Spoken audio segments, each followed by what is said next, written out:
You know, the greedy part in you says, you know, we're one trip at third base away from taking 2 out of 3 from the #1 ranked team in the country and getting right back to where we need to be. I'm really proud of our kids. I thought the defining moment of this game was when Dakota comes in. He's got second, third, 1 out, and really just pitched the way we've always thought he could pitch when he came to Mississippi State. Here's a guy 6'5", who can throw a ball 95 miles an hour, and he threw some sliders yesterday, 88. I hope the biggest thing that comes from this is for Dakota to step forward and put this in his memory bank and say, I can do this, and I have a great arm, and I can help this team. So I think that's a step that Houston has taken because he's pitched so well for us. We didn't want to have to pitch him in this ball game, but he was begging us to get in, and you know, I thought he threw the ball exceptionally well also. But you know, in the 9th inning, there's 2 things that have to happen for them to score 3. We got to walk somebody, and we have to make an error, and both those things happen. And I felt horrible because both those things happened to seniors. But you know, thank goodness Seth got the chance to step up there and make it right for himself, and really to end his career. What an incredible way to end his career at Mississippi State at Duty Double Field. The fact that Hudson had, even though you didn't want to use it today, he'd thrown twice and seen these guys. Was that kind of an advantage you had too? I think so. I think.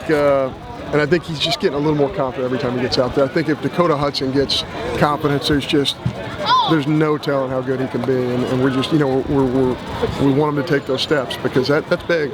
You know, to get the 2 outs he got, the swing and miss that he got. I mean, that was a really big moment in the ball game because it's really easy to just say, hey, things aren't going our way. In the 9th inning, there we give up 3, and you know, we're not swinging it great. You know, guy strikes us out 4 or 5 times in a row.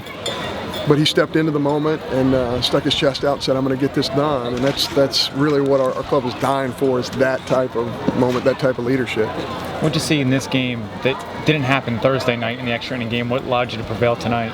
Well, Vickerson didn't slip going around third base. I mean, you know, in the Southeastern Conference, an inch is the proverbial mile because you know, it's a game of inches. You know, it's bang bang play at the plate there to end that ball game right there.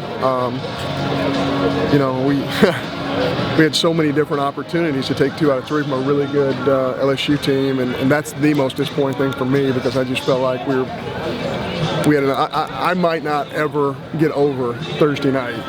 I hope I get to stay around this planet for a while, but I'm telling you right now, I might not ever get over that. And it's not about our kids; it's about all the things that you do as a coach. And you know, I thought our kids deserved to win that ball game, but they hung in there today. We had some adversity, and we found a way to win this ball game today. You talk about their mental toughness, and it was kind of tested after the Thursday night game, and then this one going to extras.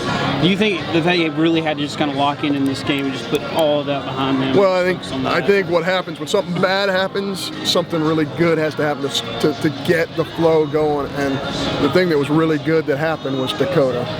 Dakota stepped into that moment and said, they're not scoring here. And when they didn't, it kind of electrified our dugout. It kind of became one of those moments where they said, hey, we're going to win this game. Dakota just got this done for us. We're going to win this game. And you just kind of felt like Vic, his last time up, just crushed the ball to center. You kind of felt like he was going to get barreled to a ball. And you know, and he did, and that really set up everything else that happened. Dakota's Gavin Collins as well, because he's been struggling if he steps up and answers after LSU taking a lead to get you back in. Yeah, you know, his hand's still bothering him, and I guarantee it's bothering him when he hit the home run today. But he's battling through it. He has such a great mind for hitting and for really, you know, pitch calling that you got to get him into he's got to play. He might be in some respects our best player. And I know when you're saying that about a guy who's hitting 203 or whatever he's hitting, it's kind of hard to say that, but he is a really good baseball player who's going to continue to get better. When you look at Dakota's night today, is that what you were talking about, imposing your will in the game? There's no question. There's no question. He had a base open right there. Said, I'm going to trust my catcher, I'm going to bury my slider, and I'm going to get a swing and miss here, and that's exactly what happened. He just attacked the zone, he attacked the game, and you're right, that's exactly what I'm talking about. You have to impose your will on the game. It's like Jake Vickerson on that breaking ball. He said, I'm going to attack this thing, I'm going to get it out front. If I hook it foul, but I'm not going to get beat deep. I'm not going to, you know, things not going to get on me. I'm not going to get jammed. And that's when you impose your will and make decisions that happen before the play actually happens. And that's an area we have to grow as a ball club. And how big was it for Ross to have a good outing just for the rest of the season? Yeah, I mean, Ross was great. He did a great job for us, but unfortunately, he's probably gonna, it's gonna be hard for him to live that ninth inning down. But the only thing that Ross, in my opinion, the only thing that he would want back is that walk. I think it's Shambra, the left-hander, and we just can't walk him there. He's got to put it in play. If he puts that ball in play, there's a 70-80% chance he's going to get out. But when you walk him, nobody ever gets out on a walk. So, but I thought he pitched marvelously, and I thought he competed really well for us. And I think it's very fitting that all of our seniors, get to leave this ballpark with a win like this.